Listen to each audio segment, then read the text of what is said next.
धना नाही यान पुणी ही अछूटूळ शून्य तुझे वेनो ही जगते अज्ञान नासी भूके म्हणते जे तो ते जे म्हणते चिंतई सुण प्रकाशु देह वही तोहोर गुण कर्म मान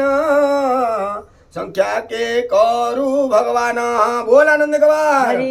मन वचने हे न जानी केवल देह परिमाणी सो प्रणवे तोर नाम शुणी तो नाम हृदय परिमाणी तो पादे पूजा कर विधान जे होई थांती सावधान जन्म मरण तांक नाही हेमंत प्रभु भावग्राही तोहर पादव रज देई उश्वास कल नाथमयी स्वर्गे बसिबु पद्मनाभ कहीं देखिबु तोर पाद ए तोर देह पण एबे जानिलो नारायण बोल अंगवार हरि बोल मनुष्य नीलार जे भाव स्वरूप न जानन्दी देव मत्स्य कर्मठ नर सिंह कर्मे वामन होई अंग तू राजरु सिंह वंशे जन्म हेउ जोग वंशे तिनी भुवने दुख नासी आत्मा को पाळो ब्रह्म राशि अवनि भारा एवे हर भनाथ शरण तुमर एमंते पाहिला रजनी देवकी मुख चाहि भणी तोर उदरे जगन्नाथ जगते रखिबे तो सूत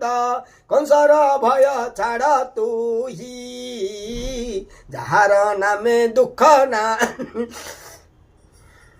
अरुण तेज प्रकाशिला देवकू देव उच्छाट लागिला ब्रह्मा शंकर आदि करी तेबे चलिले जे झापुरी पुराण कली गीत रस कहई जगन्नाथ दास भोल आनंद कुमार हरि बोलो इति श्रीमद् महाभारते महापुराणे परमहंस संहितायां वैशेषिक्या दशम स्कंदे विष्णु जन्म कथने नाम तृतीय अध्याय चतुर्थ अध्याय श्री कृष्ण जन्म सुकवाच कहन्ति सुक मुनि हसी हरिचरिता परहंसी परीक्षितंकु जे चाहिले आनंदे लोचन मुजिले समाधि करी जोग ध्याई कृष्ण प्रसन्न क्लेश पाई उनि रक्षके चखु भई हसी कहन्ति राजा ताई सुन हे गोविंदर जन्म जेणे छाड़िव मति भ्रम्य सूर्य तहु षड ऋतु प्रकाश होई जन्म हेतु ऋतुंका मध्ये श्रेष्ठ बल संपूर्ण वर्षार काल भाद्रव मास कृष्ण पक्षे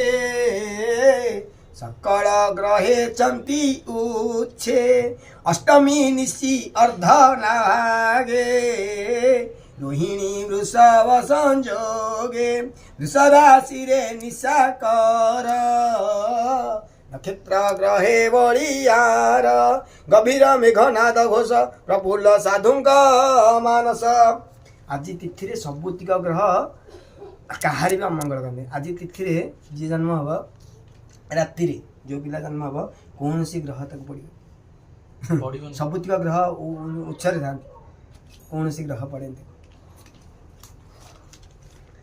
यही समय सुर राय आकाशे भौ छव कराए दुदुम्भी वाद्यनाद द्वारा रंगे नाचंती अपसरा देवे करंती पुष्पवृष्टि खंडिवे गोविंद हरिष्टि इंद्र पवन कुहकारी बोलो जाओ मधुपुरी तोहर बंधु गण घेनी आनंदे रही मेदिनी कंसर बंदी घरे जाई वहीबु मलय पुराई दिगे मरिमल रहीबु सुगंध शीतल पवन गंला मधुपुरे बहे अमीय रस गोले निर्मल लाग गन महिमंडल दिव्यमान ग्राम बाटना पुर देश मंगल नादे गीत घोष नदीए उछुड़िले जड़े पक्षी नाद वृक्ष डाले स्तबद पुष्प बने फूटी गंध प्रकटी विप्रे मंगल वेदनाद अनेक पंथी समित आनंद हेउछि मही कृष्ण जन्मिबे देह बही विरही देवकी उदर स्वामी की कहई उत्तर भोनाथ चिंत नारायण के कहू गर्भ रकसण सुनी बसुदे बहुठिला देवकी कंका धैला आवर गोविंद सुमई रि भय चिंतई नरहरि आकाश भौदे निखो निसागर गोविंद उदरु बाहार नील मूल देह कांदी बलय मणि झटकंदी पीत वसन कटी सोहे रूपे कोटिए काम मोहे कटी मेखला सुना सुता हृदय बद कपैता ना जो दही आनले भोग লাগিব ଦହିବରା ଲାଗିବନି। ନାଇଁ କିରୀଟ କୁଣ୍ଡଳ କଙ୍କଳ ପାଦେ ନୂର୍ପୁର ରୁଣୁ ଝୁଣ ଦିଶଇ ଶଙ୍ଖ ଚକ୍ର ତେଜ ମର୍କର ସ୍ତମ୍ଭ ଚତୁର୍ଭୁଜ ଗଦା କମଳ ଶଙ୍ଖ ଚକ୍ର ଅଧର ଓଷ୍ଟ ରଙ୍ଗ ନେତ୍ର ଶିବସ୍ୟ ଚିହ୍ନ ହୃଦୟ ରତ୍ନ ପାଦୁକା ବେନି ପାଏ ଅପୂର୍ବ ରୂପ ଯୋଗେଶ୍ୱର ଦେବ ମାନବେ ଅଗୋଚର ଦେବକୀ ପ୍ରସବୀଣ ସୁତ ସମେ ହୋଇଲା ମୁରୁଚିତ ବୋଲ ଆନନ୍ଦ କବାର ହରି ବୋଲ। ପଛେ ଯେ ବସୁଦେବ ଥିଲା କୃଷ୍ଣ ରୂପକୁ ଅନାଇଲା ଧୀରେ ଚାହିଁଲା ବସୁଦେବ ଦେଖିଲା ଅନାଦି ମାଧବ କ୍ଷଣେ ରହିଲା ସ୍ଥିର ହୋଇ କୃଷ୍ଣଙ୍କୁ ଦେଖି ବିଚାରଇ ପୁଣି ହରିଲେ ତାର ଜ୍ଞାନ ଚକିତେ ବିଚାରଇ ମନ ଧ୍ୟାନରେ ଗଙ୍ଗା ସ୍ନାନ କଲା ଅୟୁତେ ଧେନୁ ଉତ୍ସଗିଲା ଏ ସୁପୁତ୍ର କଂସ ନ ମାଇଲେ ଦେବ ଇ ଅଳଙ୍କାର ଭଲେ ଏ ପୁତ୍ର ନ ମଲେ ମୋହର ପୂଜିବି ପ୍ରଭୁଙ୍କ ପୟର ଚାହିଁଲା ଗୋବିନ୍ଦ ବଦନ ପୁଣି ପାଇଲା ଦିବ୍ୟ ଜ୍ଞାନ ଭଏ କମ୍ପଇ ତା ଶରୀର ଏତ ଅନାଦି ଚକ୍ରଧର ମୁଛାର ମନୁଷ୍ୟ ଧମ କିମ୍ବା ହୋଇଲେ ଜନମ କି ବୁଦ୍ଧି କରିବଇ ମୁହିଁ କଂସକୁ ଡର ଯେ ହୁଅଇ କୃଷ୍ଣ ଚରଣେ ଦେଇ ଶିର ସଧୀରେ ବୋଲଇ ଉତ୍ତର ତେଜେ ଉଜ୍ଜଳ ବନ୍ଦୀ ଘର ଦିଶେ ହୀନ ଦିଶେ ଅନ୍ଧାର ତେଜେ